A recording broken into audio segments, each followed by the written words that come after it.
Good morning, my name is Josh from CyclonesOZ, and here is your detailed forecast update for January 15th, 2024. We're going to start things off today by talking about severe thunderstorms over in the southeast of Queensland. We're also going to be talking about severe storms expected to extend across New South Wales and over into the far north of Queensland as well, and then a very detailed section on the tropical cyclone forecast to impact either Western Australia or the Northern Territory.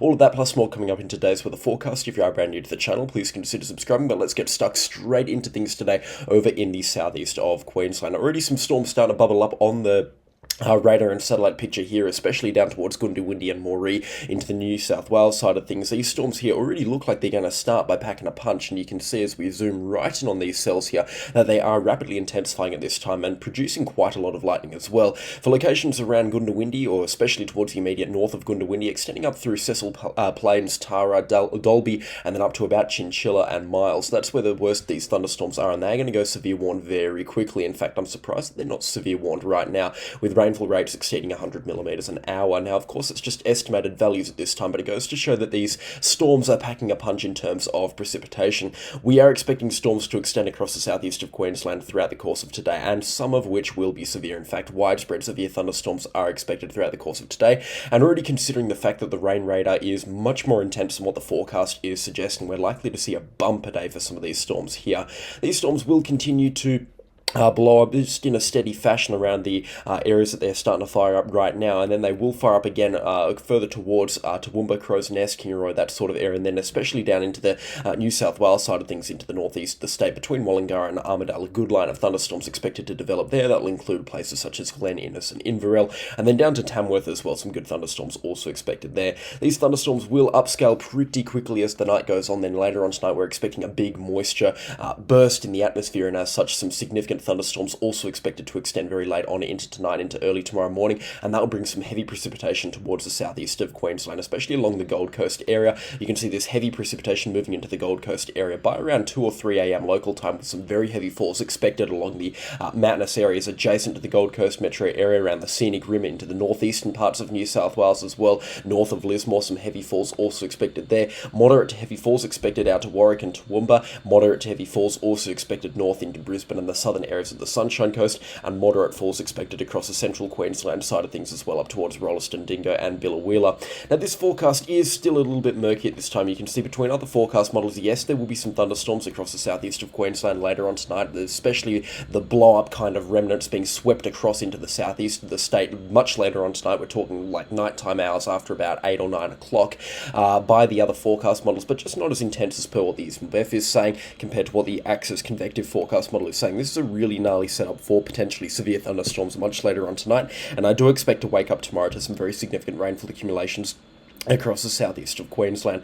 Again, if these thunderstorms do go absolutely wild or bonkers, which there is a chance right now for very heavy rainfall and damaging winds, there will be another forecast update on them, but at this time it doesn't look like it is going to be an all hell breaks loose situation across the southeast of Queensland.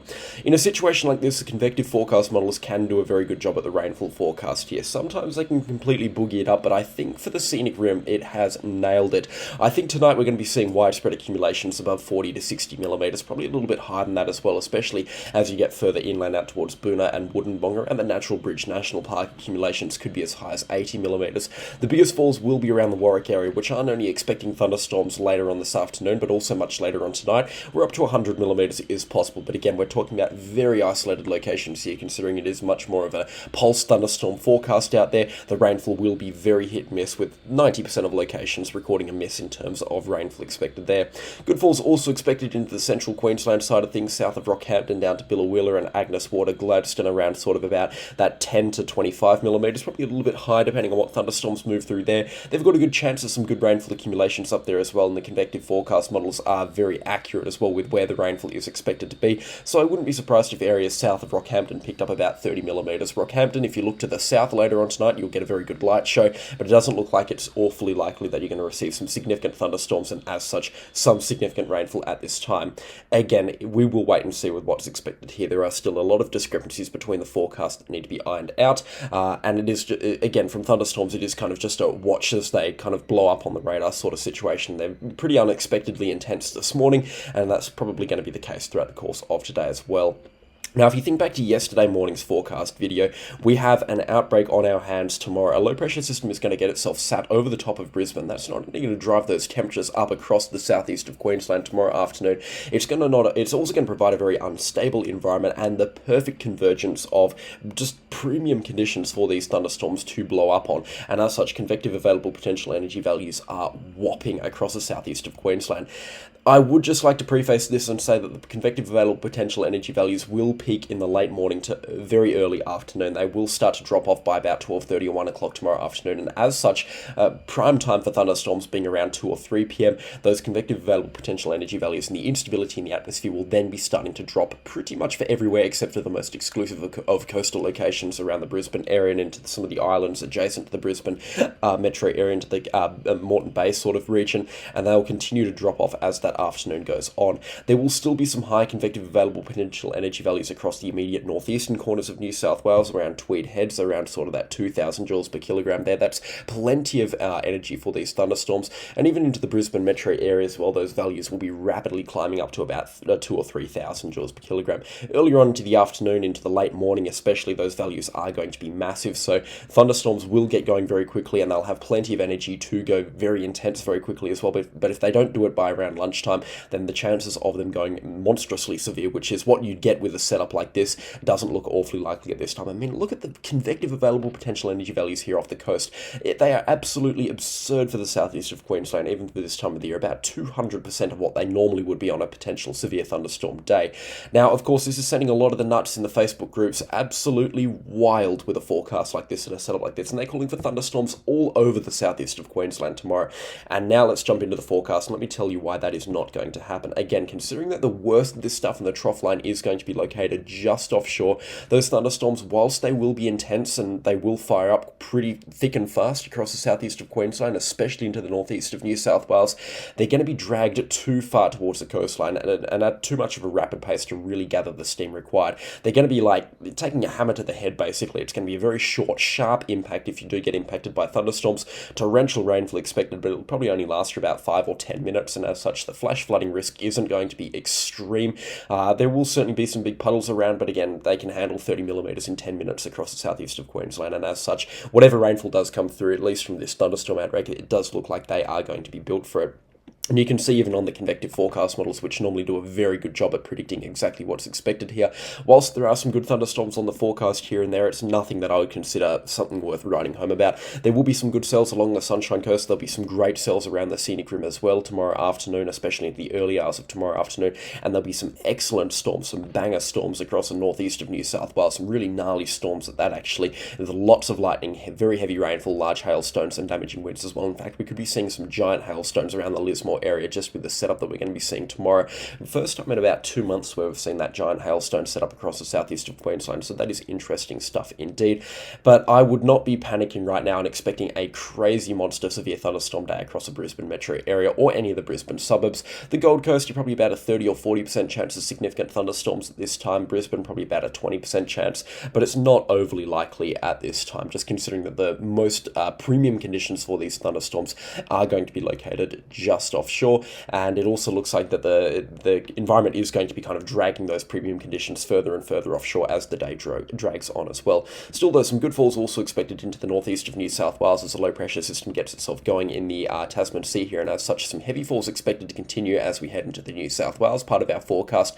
Some isolated heavy falls are expected to develop from Thursday afternoon for the New South Wales Central Coast, north of Sydney, up to about Grafton actually.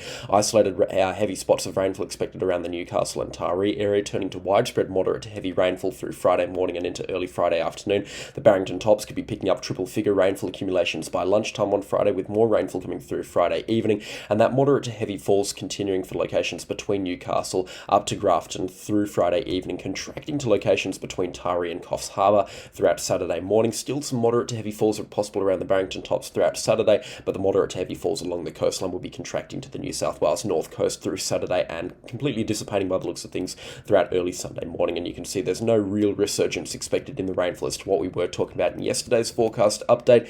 Interesting stuff indeed, but plenty of showers are expected, and as such it is going to be a wet end to this week and a wet start to the weekend as well for the central and into the far northern areas of New South Wales, especially along the coastline and around the Barrington Top. Some really good falls are expected there. I imagine the worst of the rainfall will be right now between Newcastle and Coffs Harbour, inclusive of those locations. Forster, Taree and Campsie expecting some really good falls from this event here, at least triple figure by the looks of things. Sydney a little bit touch and go. They will certainly get up to about 30 or 40 millimetres of rainfall, but I don't really see them getting anything significantly higher than that. Some of the more mountainous or areas into the more mountainous areas adjacent to the Sydney metro area towards the north, out to towards the I think it's Port Macquarie or sort of area. I'm not 100% sure of the geography in this location, but between Sydney and Newcastle there could be some better falls out there towards 65 or 70 millimetres of rainfall. Let's just talk about those rainfall accumulations. I don't know why I haven't pulled them up. I've kept you all looking at a blank screen. That's a little bit of a bad narration of me here, but you can see 4-day rainfall accumulations reasonably healthy across the central coast of New South Wales, and like I said, the worst of the falls being between Newcastle and Coffs Harbour.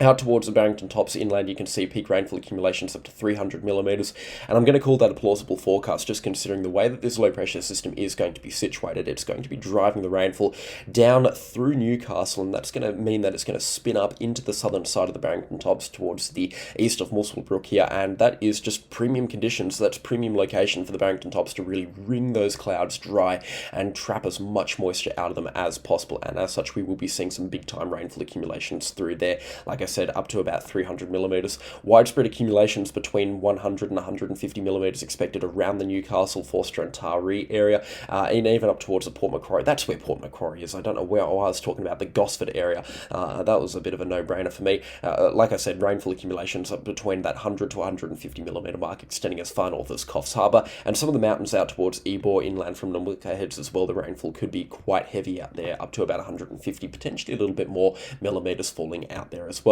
But kind of stopping on the dime at Grafton, it doesn't really get heavy north of that, and the majority of the rainfall there is going to be from thunderstorms tomorrow night, at least on this forecast.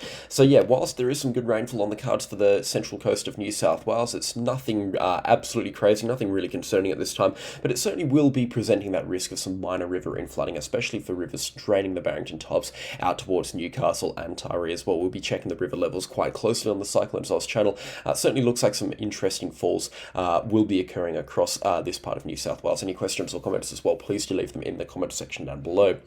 And before we get out of New South Wales, I would just like to talk about the thunderstorm outlook for not only today, but also for tomorrow across the central coast of New South Wales. Now, we're going to be seeing some good thunderstorms firing up from a low-pressure system that's sweeping across Victoria this time, and as such, a great thunderstorm outbreak expected across the southeastern parts of New South Wales through widespread areas of central and eastern Victoria as well throughout the course of today. Plenty of thunderstorms expected around the Canberra area into the Kosciuszko National Park, Cooma, Captain's Flat expecting some great thunderstorms as well, and then north out towards Young, Orange, Parks and Dubbo, some really good rainfall from thunderstorms also possible out there. Some good thunderstorms rather possible. The rainfall will be a little bit more hit and miss. If you do get hit by a good thunderstorm, expect about 20 or 30 millimetres of rainfall. They will be fast moving and they will also be quite few and far between, especially the further north you get. The further towards the coastline, especially later on this afternoon and evening at around 7 or 8 p.m, we're going to see these thunderstorms head over the ranges down through Lithgow and Bathurst and then in towards Camden and into the outer suburbs of Sydney adjacent to Penrith, and as such rainfall there will also be quite heavy at times. Expect a good line of thunderstorms to move through later on tonight, and then we'll see that low pressure system begin to build offshore, and that's when the heavy rainfall will start for locations outside of Newcastle, starting from thunderstorms early on Thursday morning and then tending to rainfall as this low pressure system slowly wraps itself up. Interesting stuff. Severe thunderstorms certainly a risk tonight, and widespread severe thunderstorms possible down into the Canberra and the Kosciuszko National Park area, and also into the mountainous regions of Victoria's Gippsland region as well. Some really good thunderstorms possible tonight as well.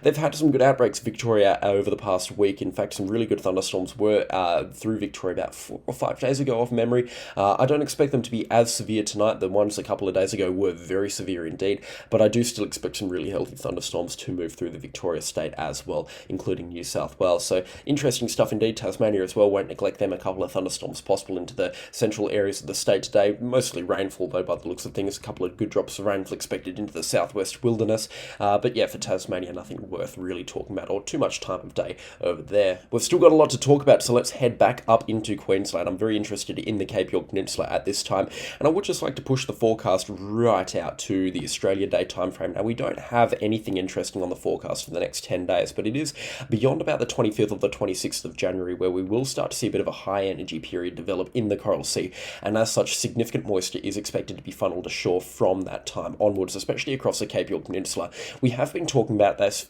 for the last couple of days, and we do expect some kind of low pressure system, whether it's monsoonal related or a tropical low related, in the Coral Sea to develop towards the end of January, and that will begin funneling rainfall ashore for any locations pretty much north of Mackay right up the Cape York Peninsula, and we could be seeing some pretty heavy rainfall accumulations materialise out of that towards the end of the month of January. Now, these rainfall accumulations still a little bit murky in the forecast this time. We don't exactly know how much rainfall is going to be coming through or exactly when it's going to be coming through. The forecast has been pretty rock solid with it with the last couple of days. The GFS now really beginning to jump on board with it as well, so I do expect our first real go at a week of really solid tropical rainfall over the northern areas of Queensland, even into the central areas of Queensland as well, because locations down to Mackay and Rockhampton do look also in the hot seat to receive the chance of a little bit of rainfall from about the 25th of January onwards. It does look like the first week of proper solid tropical rainfall will be coming through towards the end of January, which is great to see. I imagine a lot of people are really excited to see this. Now, of course, with tropical rainfall, we've of course got those threats of flooding. That is going to be the primary threat at this time.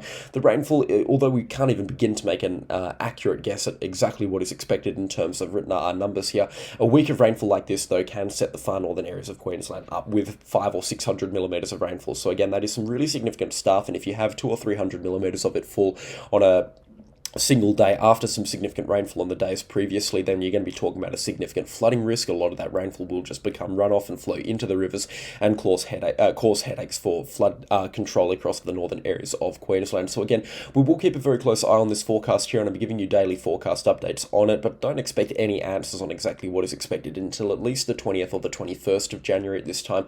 There are still a lot of discrepancies in the forecast that need to be ironed out, and it is still a week away for this rainfall event here. I'm being very conservative with it, considering we have had this fire up on the forecast again, but I'm just getting a good feeling about this. I'm getting a good feeling that this is going to stick around on the forecast. I haven't really seen this kind of consistency with rainfall on the forecast for the far northern areas of Queensland all wet season so far, and it is of course that time of the year as well, so we will keep a close eye on things up in the far northern areas of Queensland. Just a heads up though, it looks like some really good rainfall is on the cards up there.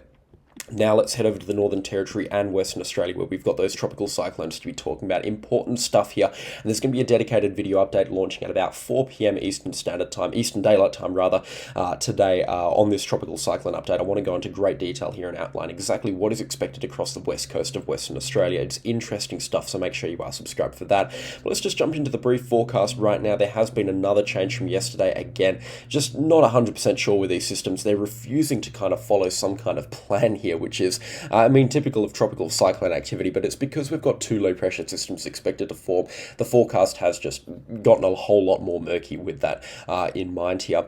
What is going to be happening is we're going to see this low pressure system start to develop. This is tropical low 010U here, right out offshore from about Exmouth. It's about 1,000 nautical miles north of the WA coastline, about 1,000 kilometres rather north of the WA coastline, located right about here at about 17.5 degrees south. Now this system here is slowly beginning to wrap itself up, and it is going to be wrapping itself up, rotating around a much larger upper level low pressure system, which is going to likely spit out another tropical low somewhere onshore of Western Australia's Kimberley region by around sort of Friday or Saturday. This will become tropical low 11U by the looks of things, and then that will begin wrapping up adjacent to the WA coastline. Now, one thing's for sure is to wrap up this week, especially from tonight onwards into tomorrow morning, and I'm going to get into great detail in this into the later forecast update, but just briefly speaking, a ton of rainfall is expected across the Kimberley region of Western Australia. This is true tropical rainfall streaming ashore up here, and this is where we're going to be seeing 6 hourly rainfall accumulations of 100 millimetres sustained for probably about 2 or 3 days up here. So if you do the math on that, you're talking about accumulations up well in excess of 500 or 600 millimetres up here,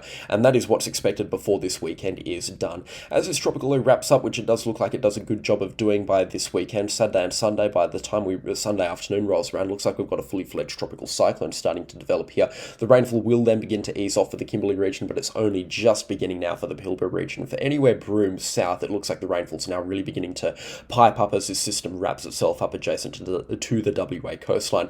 Now, the interesting factor with this forecast here is the fact that this system still remains very large as it begins to develop. Now, tropical cyclones typically like it when they're very small and concentrated to develop. They can rapidly develop at that time, and it just is much better for them the environment is just much healthier for them when they are much smaller. Larger systems generally really take their time to develop, and over offshore from Western Australia, because of the highly variable environment and the fact that systems are very susceptible to the wind shear offshore from Western Australia, it does become a little bit tricky for a large system here, which is why I'm still questioning this forecast a little bit. It does take it up to about Category 3 strength tropical cyclone status as it wraps itself up a little bit more solidly north of Exmouth. This is a much more reasonable size for a Category 3 strength severe tropical cyclone here, mind you, bringing tropical cyclone winds for locations between Karratha down to about Carnarvon by the looks of things through Sunday and Monday. But this system here just doesn't look like it's going to do exactly what the forecast is saying here. And I'm saying that as someone who's been tracking the forecast for about 7 years offshore from Western Australia. It's unlike anything that I've really seen before on the forecast models. Interesting stuff at least, that's for sure. Certainly keeping me on my toes here with having to give a proper accurate forecast on this. But I just think that the system is going to really struggle to wrap itself up, and as such probably not going to get to the intensity that the forecast models are suggesting at this time. Powerful, yes. Category 2 most certainly at this time, but Category 3 maybe even touching Category 4 is what this forecast is suggesting here before weakening kicks in about the 21st to the 22nd of January on Tuesday or Wednesday. Probably not. It doesn't look like it's going to get that strong here, and then it does take a much more kind of normal path in life for a WA tropical cyclone by Wednesday or Thursday, rapidly upscales in size and then really loses all of its convection as it moves down into the cooler waters of the Lewin Current, then gets swept off down to the south here, and then beyond about Saturday the forecast becomes quite uncertain by the looks of things. It is calling for a Perth impact here, this forecast model, which I think is complete bogus at this time. We haven't had a tropical cyclone impact like this for nearly 50 years since tropical cyclone Albi of I think 87, so Perth really wouldn't be prepared for this at all, and considering how dry it is in Perth as well, we'd be likely seeing a similar firestorm situation. But again, take this forecast with a very heavy pinch of salt, considering that this is still about 10 days out on the forecast models. 10 days is starting to become the new sort of 6 or 7 days on the forecast, so certainly got a little bit more credibility to it, but we're going to see dramatic changes in this with other forecast models. You can see the Axis G3 calling for this to be much further offshore by the looks of things, and other forecast models as well not calling for any kind of, well, any resemblance to the Perth impact by the looks of things. So again, we will wait and see, but I think that the system's going to take a much further path offshore from the West Australian coastline and dissipate well offshore from WA and not become a southwest WA threat at this time. That's just my hunch at least. The other forecast models are now starting to really come on board with the situation that I've just outlined there. The GFS forecast also pretty much identical with what the ECMWF has to say. Of course, lowballing the system quite dramatically, not really calling for a strong cyclone at all, but that's just typical GFS. But I would like to say that it spins up the other system that goes into the Northern Territory, in particular Darwin, much earlier on into the forecast period here. You can see that we are looking at, or the GFS was calling for a low pressure system to spin up and then slide into the Darwin, or at least the northern areas of the Northern Territory. You can probably just make it out here on this forecast. It was calling for it in dramatic fashion in yesterday afternoon's forecast update, but it has since cancelled it on the forecast by the looks of things. But it does call for that tropical low and a bit of tropical moisture to move into the Darwin area. Again, we will wait and see on that. I don't really put any weighting behind that, and I think the chance of Darwin receiving a tropical low or a tropical cyclone impact is very low at this time. Now, of course, I haven't gone into great detail in this forecast update for the West Australian coastline. If you would like more detail, then stick around to the forecast update later on today at around 4 PM Australian Eastern Standard Time. That'll be 1 PM local time across Western Australia. It could be a little bit earlier than that by the looks of things. I would recommend sticking around for that, especially considering I'm going to go into a lot of detail around it as well. But that is all from me today. A special shout out to the channel sponsors. The names are on screen right now. Thank you so much for watching the video to this point. The support lately has been much appreciated as well. If you haven't already, then please consider subscribing and also leave a like on the video while you're at it. And if I left your head spinning about any aspect of the forecast, then also let me know in the comment section down below. I'd be more than happy to help you out with a detailed forecast for your location. But anyways, that is all from me today, and I'll catch you all in the next storm. Goodbye.